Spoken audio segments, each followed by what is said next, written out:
And so with that, Father Joseph, or Augustine, what do you want to be called? Augustine. Father Augustine, okay. All right. But not AJ. So with that, Father Augustine is going to share his thoughts with us on hatred. Thank you.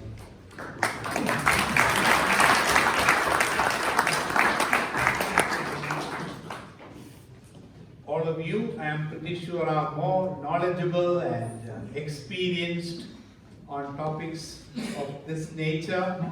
So we would be more kind of sharing. I share a few ideas. If you have something to share, you are more than welcome. It will be more like a dialogue, I hope. It so happened there was a billionaire who wanted to give a party befitting his status. So he invited a lot of friends and they had a very, very sumptuous and delicious meal. After the meal, he invited all of them to go with him for dessert near a big pond that he had. So when they reached there, he said, "You see this pond here? It is filled with crocodiles and poisonous snakes. If anyone dares to swim across this pond, I promise to give him either my daughter in marriage or half of my wealth." Hardly he finished, a man jumped in and he swam and reached on the other side safe. This man was crestfallen and really, unexpected, so really sad now what to do like. So he couldn't now pull back on his promise because it was made in front of everybody. So with a great, heavy heart, he went to this man and he said, "Now please sir, tell me, what do you want? Do you want my daughter or half my wealth?" And the man said, "None of this. I want to know who pushed me into the pond."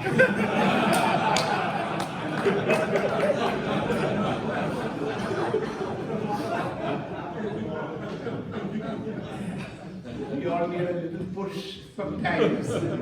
And that's this beautiful gathering of, very wonderful, holy people coming together.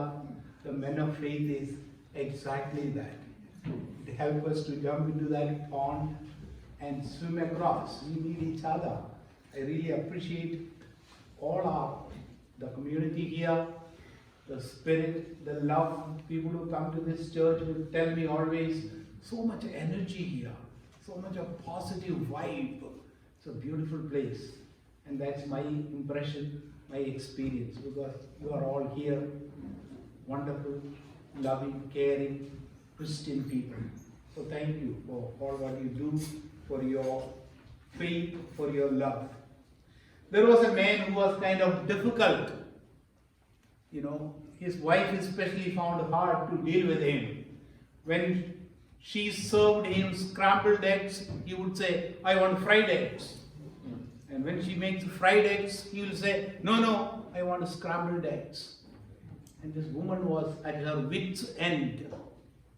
So one day, she had in one plate scrambled eggs, and on the other plate, the fried eggs. This man came for breakfast, he looked at it and he was kind of not knowing what to say. Anyway, he said, "You scrambled the wrong egg."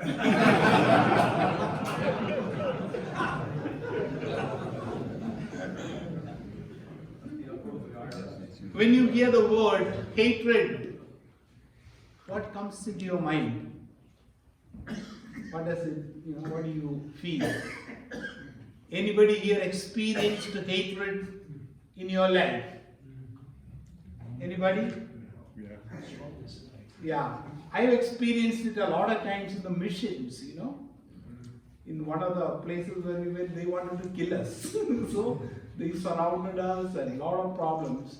Or some places you go to the village, they throw stones at you because they don't want the missionaries or they are not welcoming. So I have experienced it in different circumstances. Some people don't like priests. When they see or hear that you are a priest, they get all upset or worked up. So, I'm sure all of you have some experience at different levels of hatred. It so happened that once I visited a man in a care home. This man was 90 years old. And we prayed together and all that. And the whole time he was telling me, the Chinese are going to attack us. The Chinese are going to attack us. So I was thinking to myself, my God, this man is, in his 90s. Why is he so worried about it? So the problem is, we are what we think. There was a German philosopher by the name of Feuerbach. He said, man is what he eats. But I would say more than that, we are what we think.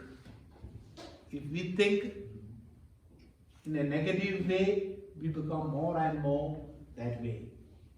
But if we have positive thoughts, say that prayer, God, fill me with noble thoughts. That is a beautiful thing to pray every morning. Lord, fill me with noble thoughts. So, we say that prayer in our church. Confiteor, Deo omnipotens, I confess to Almighty God, I have sinned in my thoughts, words, and deeds. That encompasses the whole reality of evil that is possible for us. So our thoughts, our minds, if we look one way, that can influence us for the rest of our life.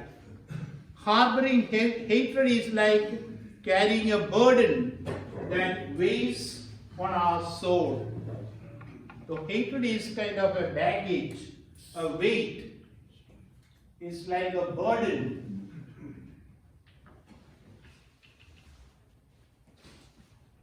So we could ask ourselves, why do I want to carry this unnecessary burden? Why do I do it? It poisons our thoughts and emotions.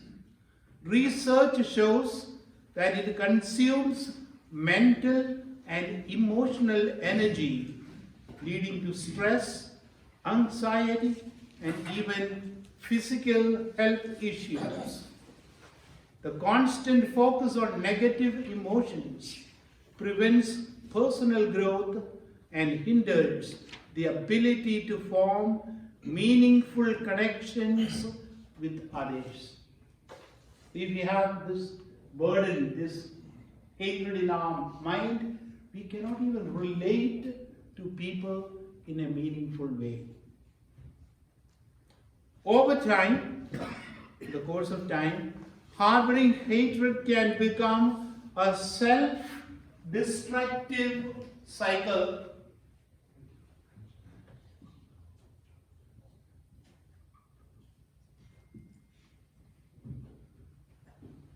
Self-destructive. Sometimes we think, when I am angry, when I hate somebody, we are harming the other person. I will get him, like that kind of a feeling we have.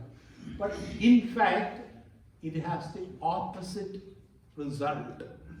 Because thinking and emotions creates energy in us. And that energy a lot of times is like a kettle that is, when you boil it, so much of steam, and it is waiting to release the energy. It's the same with us. When we have that much of anger or hatred in us, it creates negative energy. And a lot of times, it instead of going out, it remains in us and causes all kind of illnesses, mental as well as physical. It isolates people and prevents them from experiencing the full richness of life. Letting go of hatred is not only beneficial for one's well-being, but it is also a crucial step towards fostering a more positive and fulfilling experience and existence. Hatred, a pervasive force that permeates societies has the power to corrode the very fabric of humanity. Look at what is going on in Israel. It's centuries old hatred. Centuries old. The 3 weeks ago we had the reading, where the Philistines were coming and destroying the crop and killing and taking the Israelites as slaves. These Philistines are same as the Palestinians of today, the same people. Then this cycle of violence keeps growing because this historic memory, it's good to have a good memory, but to have a bad memory in the sense of keeping all this hatred and anger and passing it on from generation to generation is a terrible thing that we can do. Anyway, we are coming to the Christian response to it after a while. So today, let us embark on a journey to understand the roots of hatred and explore avenues for dismantling it. First thing I would say is, hatred often stems from fear and ignorance.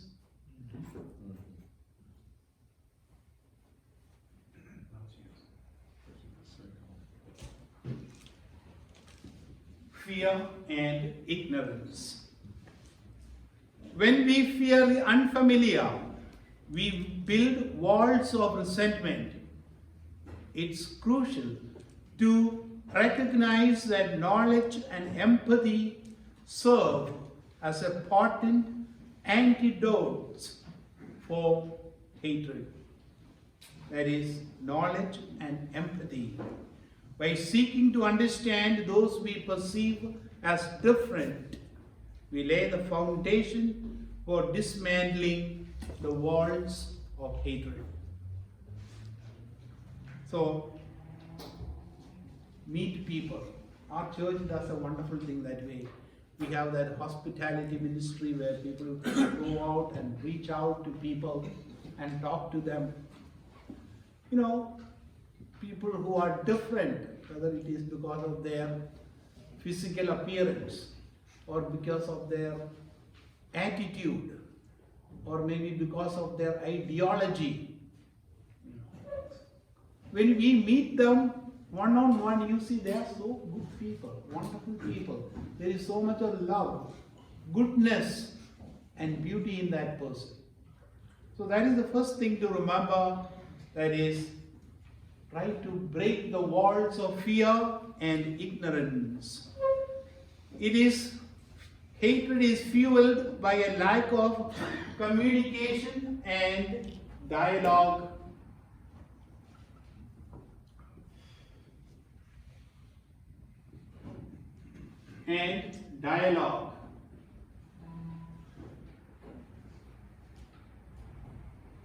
It's very important for us to communicate with one another. In an era where connectivity is at our fingertips, it's so disheartening that the channels of conversation often remain closed. Let us strive to open these channels, fostering an environment where diverse voices are heard and respected. Dialogue can bridge gaps, eroding the divisive lines drawn by hatred. Talking to people, even if we don't like them, listening to them, and have that ability to hold a conversation, it makes a very, very big difference. In my own personal life too, sometimes I remember in one church, somebody left a very hateful message on the telephone, saying the priests are like this, that, and all those kind of things. So the pastor, I was only an associate, the pastor passed on that message to me. So I listened to it, and he left a phone number to call him back. So I said, I will call him back. After all, let's hear what he has to say. So I called him back and his wife picked up the phone and she said, Father, I am so sorry. My husband was so drunk. He didn't know what he said, so please forgive. Don't take it seriously. And, that's why I'm saying just reaching out, just talking to people. Sometimes you realize things are not so bad as we imagine, as we think. Next is education emerges as a formidable weapon.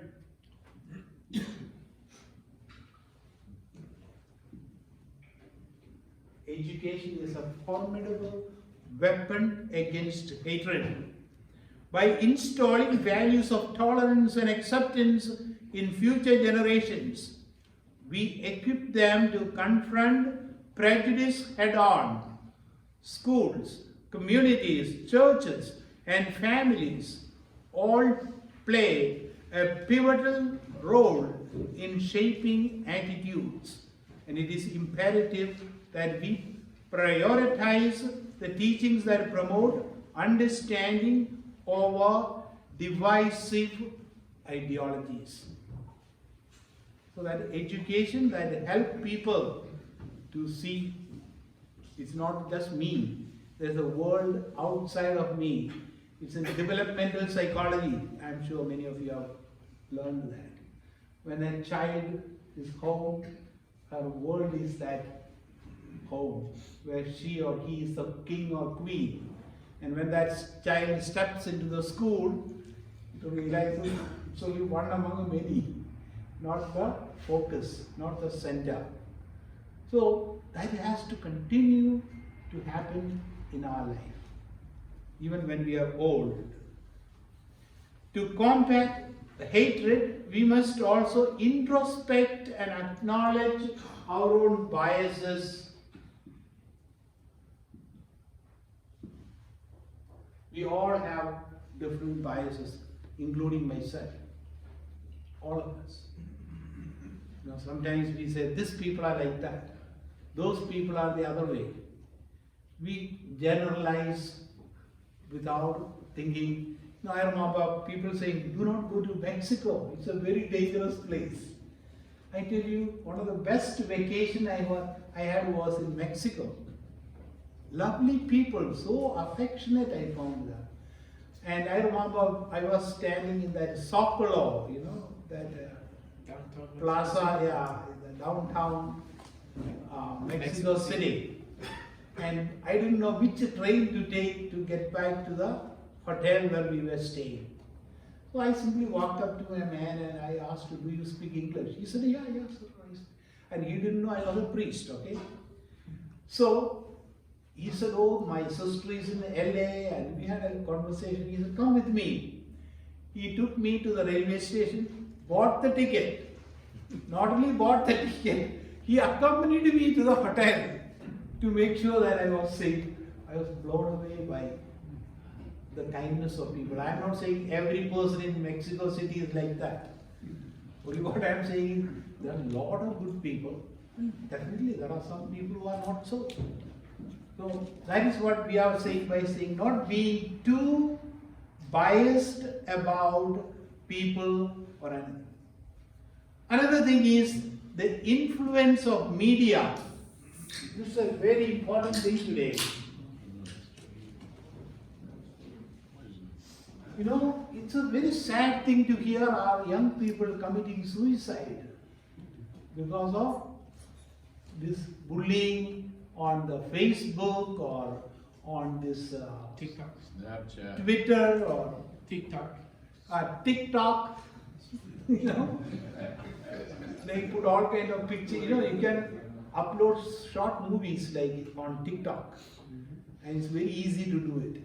So all this, they are supposed to help us to communicate, but unfortunately, this media is doing so much harm. So we have to really watch our. I was just reading in the Chronicle, like I think 3 days ago, 82% of our 6th, 7th grade children cannot distinguish between an ad, an advertisement, and news. I mean, that's a dangerous situation. So they cannot distinguish what is true news and what is only a promotion, an ad. So you see how, although we think we have all the information, technology, everything on our fingertips, it may be doing more harm than good. It may be leading to more hatred than helping people to come out. So this is where responsible journalism can challenge the stereotypes and reshape narratives, offering a counterbalance to the toxic messages that fuel hatred. In this world, there are websites dedicated only to a particular thing. Let us say, for a simple example, people who are interested in football, there could be a website only about football, as if there is nothing else outside of it. And people get addicted to this. There are websites which are promoting hatred, and people constantly visit this. What happens? They are being reinforced in that hatred. Nowadays, when there is a shooting or a killing in a school or a church, what do the FBI and the law enforcement do?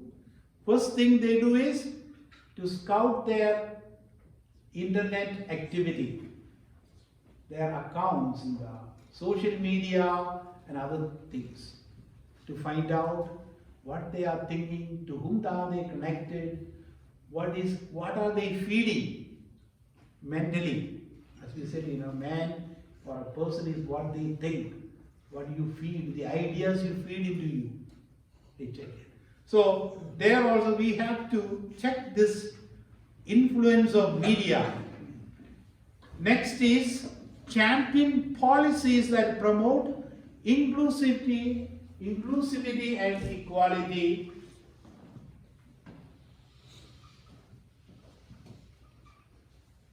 Good policies. So in this respect, we have to say legislation can serve as a powerful tool to dismantle systemic barriers that breed hatred. Advocacy for human rights, irrespective of race or religion or background, is a collective responsibility we must embrace. We all know that. There are structural corrections that needs to be made, or structural inequalities that doesn't help people to achieve general happiness. So we need rules and regulations that help to correct it. This is the general viewpoint. Do you have anything to share? Anybody wants to ask a question or share your experience? Ed? Yes, I met a guy who was a big shop manager, and he was telling me that he was real proud of himself, and was saying, I got nothing against, I'll use this word, niggers. Everybody ought to own at least one. And so I said to him, you must be proud of yourself, and I walked away. So that's why I basically he was a jackass. That's my opinion. I was prejudiced, I'm sorry. I think in these cases we should also pray for people. Like Jesus says, pray for your enemies, those who persecute you. Those people with this kind of narrow-minded vision, we need to pray for them to not only be upset about them. Anybody else wants to share or anything else you like? Any questions or any suggestions? Yes. Hatred is just something that's self-destructive, and I equate it with it boils the blood and consumes the soul. So who's a loser in that regard? Thank you. Thank you, Gary. Anybody else? So we are moving on to our Christian response.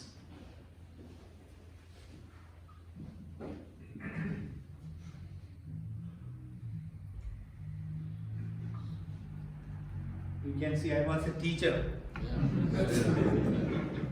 All the 15 years of my priesthood were spent in teaching. I taught in a major seminary in India and also taught at the college levels. Then I have traveled the length and breadth of India lecturing in different colleges. So I have a good idea of India because of that. People used to invite me to give short lectures. So our Christian response is what we already sang here. Now I was so happy that they chose that song to sing, the song of Saint Francis of Assisi, make me a channel of your grace. That kind of gives us a complete picture of our Christian response. It is hate the sin, love the sinner.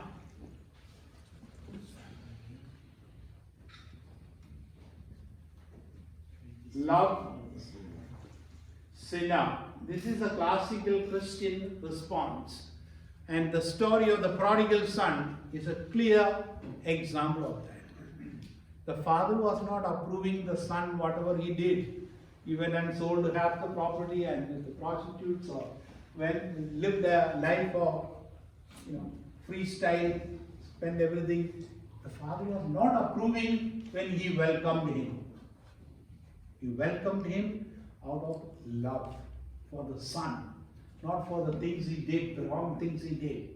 And then you have to see the son is also making a change in his life. Today what I notice is people will say, I am this, you accept me.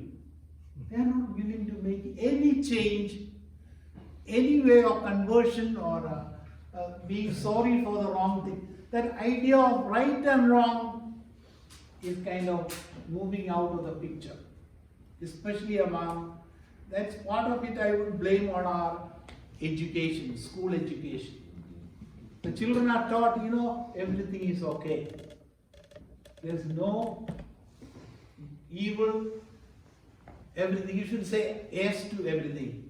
No, we need what we call conversion. See, that boy, he said to himself, I have sinned against God, sinned against my dad, now I will get up and go. So he's not sitting in that squalor, in his sinfulness. He has courage to rise and go. So when we say we love the sinner, the sinner also should make an effort to change to be a better person. So next is love your enemies and pray for those who persecute you. We already spoke about that. And the most important thing is forgiveness. Without forgiveness, human life will be impossible.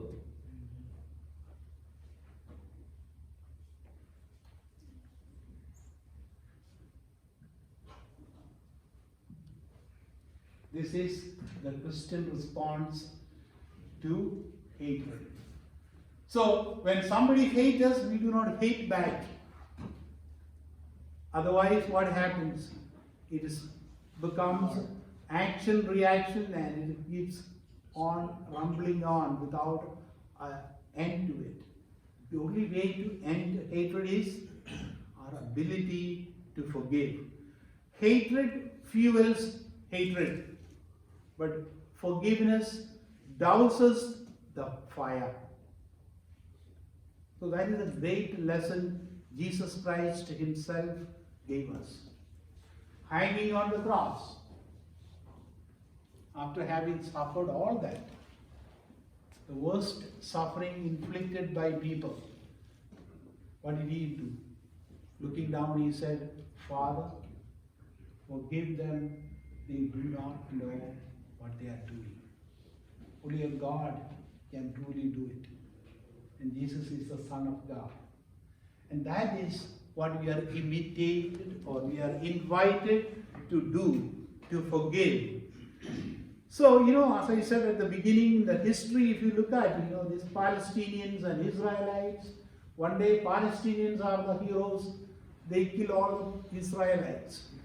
After some years, the Israelites become the oppressors and they kill the Palestinians. Then after some time, the others, where is forgiveness? So if they were to say, okay, they did this to us, but we forgive, I think a lot of things would have been different in the world today. In conclusion, the fight against hatred is multifaceted endeavor that requires a collective effort by fostering understanding, promoting dialogue, prioritizing education, shaping media narratives, confronting personal biases, by living our Christian faith and advocating for inclusive policies, we can unravel the web of hatred that threatens to entangle our societies. Together, let us strive for a world where compassion triumphs over contempt and unity prevails over division. And this is a process, not that we achieve it in a day or two. Thank you for your patience. Anybody wants to share anything? If you have any experience or any questions, you are more than welcome. Any thoughts anyone has? I think right now you have hatred in the family. I think it's the worst thing. I'll say it again. I think the hatred within your family is bad, very bad. Yeah. And it's very hard to give forgiveness for some odd reason. I experienced some of that. Yeah. As you know, it is hard for family to forgive each other, and it is easier to forgive a stranger and harder to forgive people whom we love or we loved at one time. Yeah. Anybody else has any thoughts to share? I actually wanted to read, recently I came across, if I may spend 1 minute to read this, we have all these catalytic converter thieves. Oh. Talking to. So I was driving to work and there was on a radio something called as Perspective.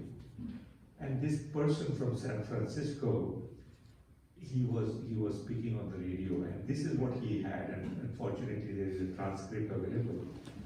So he says, if I may, some Wednesday ago, in the dark of morning, I was awakened by the sound of an electric saw, blade on metal.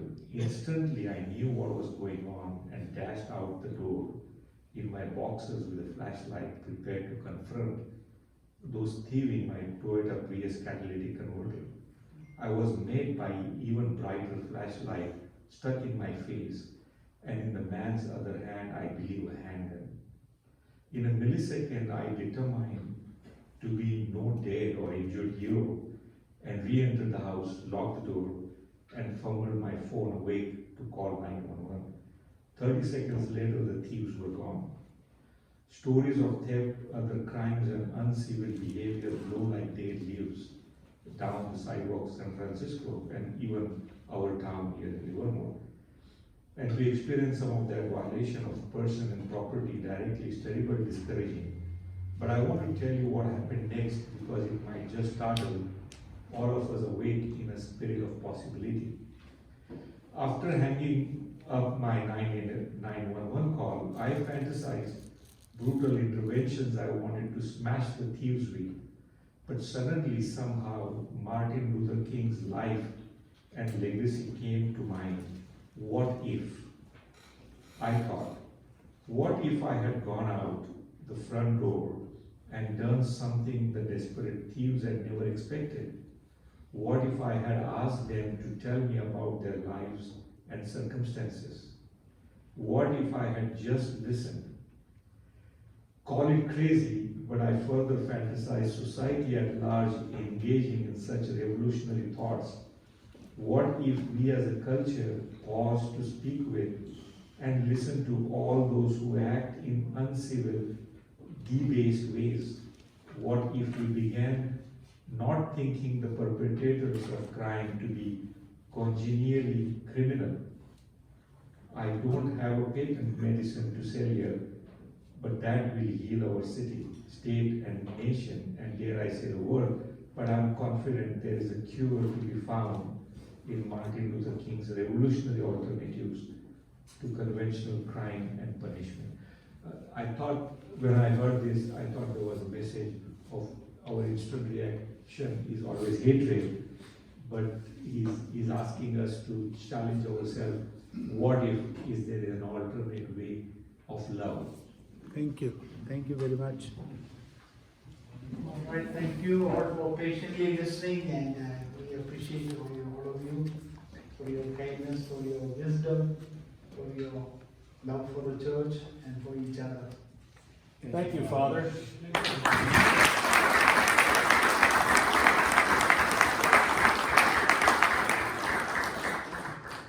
We hope that the word of how good your talk to us doesn't get back to the bishop and get you in trouble, because he's due here in a couple of months and the bar has just been raised for him. We're going to take some time now. If you go toward your little booklet in the back, there's a couple of questions that you can discuss. And thank you to Dan for cutting his talk from an hour and a half to 15 minutes. We're running a little ahead of schedule, so maybe what we'll do, if we can go to about 25-2 with the discussion, and then if any of you at your table think you have some really good things to share, we'll take 5 or 10 minutes and maybe share whatever you have to say. Thank you.